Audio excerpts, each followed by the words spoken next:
সম্মানের কথা একমাত্র আপনাকেই বলছি, হে আরহামার রাহিমিন।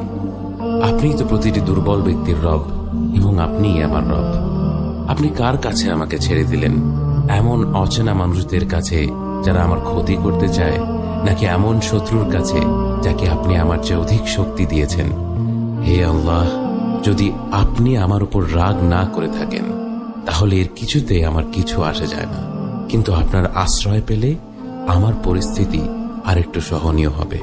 হে আল্লাহ, আমি আপনার চেহারার নূরের কাছে আশ্রয় চাই, যা সব অন্ধকারকে উজ্জ্বল করে দিয়েছে, যা দুনিয়া এবং আখিরাতের সব বিষয়ের সংশোধক।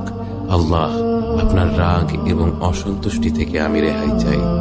আল্লাহ, এ সব কাজই শুধু আপনাকে খুশি করার জন্য করা, এবং আপনি ছাড়া কোনো শক্তি নেই, কোনো ক্ষমতা নেই।